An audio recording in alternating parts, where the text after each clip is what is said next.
जो अपने भीतर के शत्रुओं को समाप्त कर दे, बाहर के शत्रुओं को तो कौन कब समाप्त कर पाया है। और बाहर के शत्रुओं को समाप्त करो तो नए शत्रु पैदा हो जाते, और बाहर के शत्रुओं पर विजय भी पालो तो भी विजय कोई ठहरने वाली नहीं। जो आज जीता है कल हार जाएगा, जो आज हारा है कल जीत जाएगा। बाहर तो जिंदगी प्रतिपल बदलती रहती, वहां तो कुछ भी शाश्वत नहीं, ठहरा हुआ नहीं, जलधार है। लेकिन भीतर एक युद्ध है और भीतर के योद्धा बनना है। वहां शत्रु है, असली शत्रु वहां है। क्रोध है, काम है, लोभ है, मोह है, हजार शत्रु। इन सबको जो जीत लेता, इन सब का जो मालिक हो जाता, वही उस बड़े मालिक से मिलने का हकदार है। मालिक बनो छोटे तो बड़े मालिक से मिल सकोगे। उतनी पात्रता अर्जित करनी चाहिए। मालिक से मिलने के लिए कुछ तो मालिक जैसे हो जाओ, साहब से मिलने के लिए कुछ तो साहब जैसे हो जाओ, कुछ तो प्रभुता तुम्हारे भीतर हो तो प्रभु के द्वार पर तुम्हारा स्वागत हो सके। राज थापिया राम का, नगर बसा भरपूर। अपने भीतर तो राम का राज स्थापित करो। अभी तो काम का राज है तुम्हारे भीतर, राम का राज स्थापित करो। अभी तो तुम्हारे भीतर कामना ही कामनाएं और खींचे लिए जाती, और तुम बंधे कैदी की तरह घसीटते हो। काम से घिरा हुआ चित्त सारा गौरव खो देता है, सारी गरिमा खो देता है। लेकिन ध्यान रखे, ध्यान रहे कि काम हो कि क्रोध हो कि लोभ हो कि मोह हो, इन्हें मार नहीं डालना है,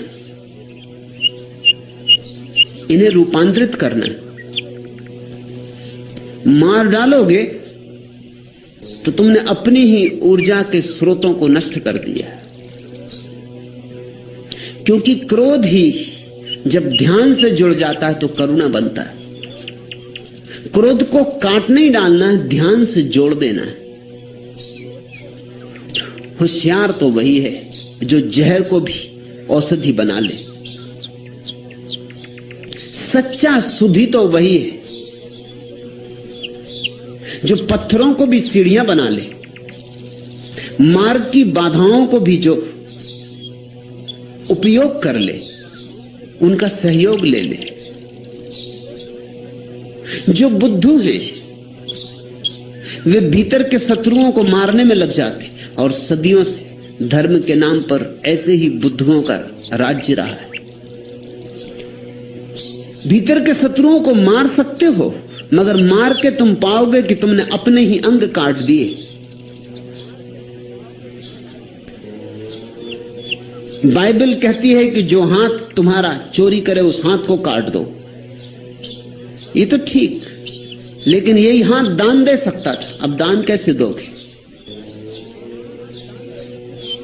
और जो आंख बुरा देखे वो आंख फोड़ दो, ठीक, लेकिन यही आंख तो इस जगत में परमात्मा को देखती, अब परमात्मा को कैसे देखोगे?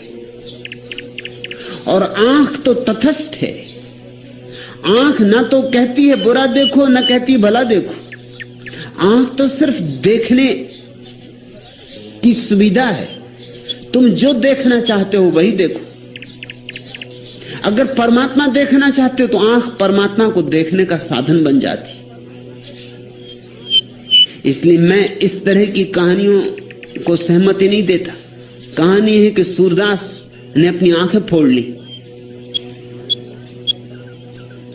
सूरदास के वचन मुझे काफी भरोसा दिलाते हैं कि इस तरह का काम सूरदास कर नहीं सकते, और किया हो तो उनका सारा जीवन व्यर्थ हो जाता है। सूरदास ने कृष्ण के सौंदर्य के ऐसे प्यारे गीत गाए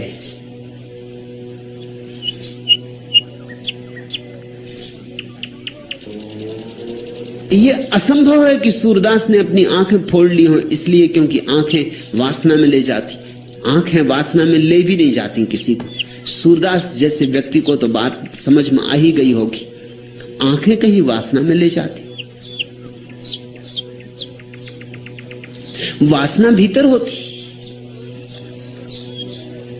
तो आंखें वासना का साधन बन जाती, और प्रार्थना भीतर हो तो आंखें प्रार्थना का साधन बन जाती।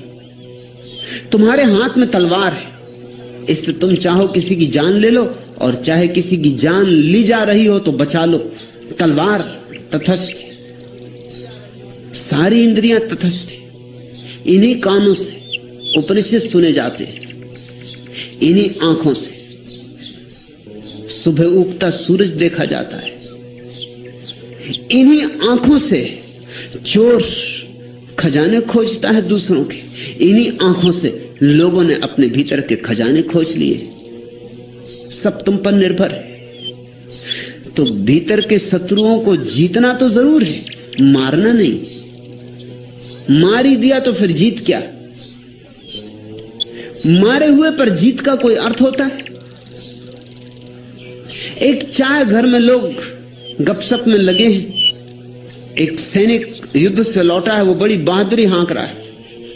वो कह रहा है कि मैंने एक दिन में 50 सिर काटे, ढेर लगा दिया सिरों का।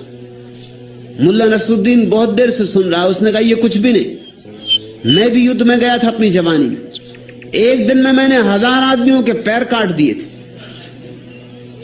सैनिक ने कहा पैर कभी सुना नहीं, ये भी कोई बात है? सिर काटे जाते हैं, पैर नहीं। मुल्ला ने कहा मैं क्या करता, सिर तो कोई पहले ही काट चुका था।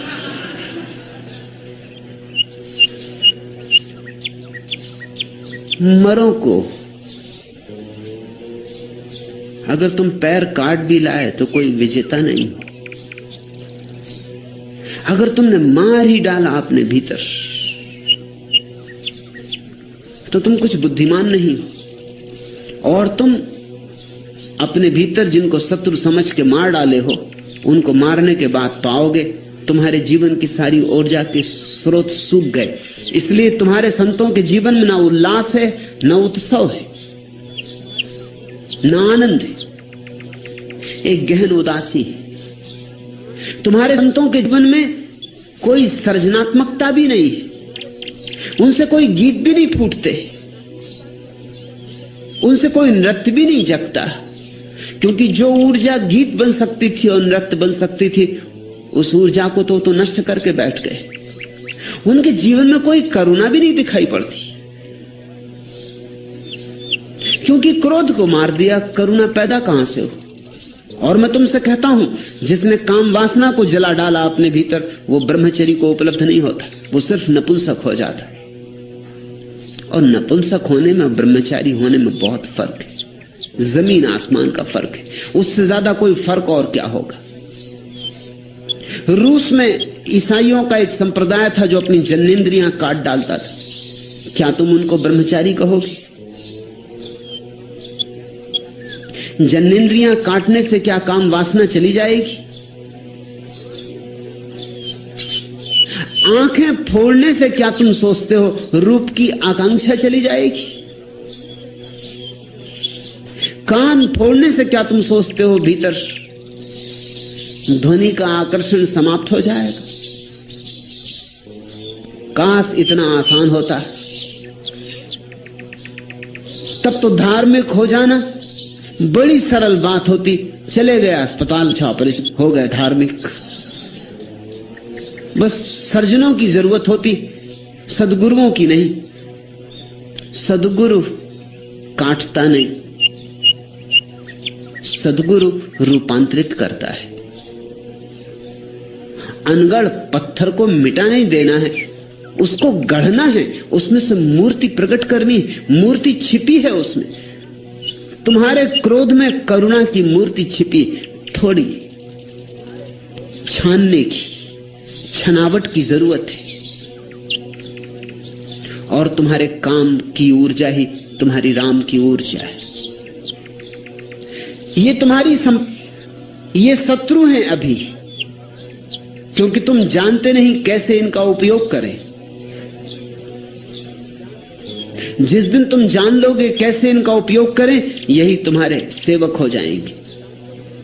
आज से हजारों साल पहले वेद के जमाने में आकाश में बिजली ऐसी कौंधती थी, ऐसी जैसी अब कौंधती, लेकिन तब आदमी कपता था, थरथराता था, सोचता था कि इंद्र महाराज नाराज हो रहे, कि इंद्र महाराज धमकी दे रहे।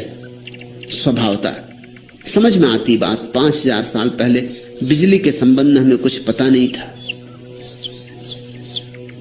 और जब बिजली आकाश में कड़कती होगी,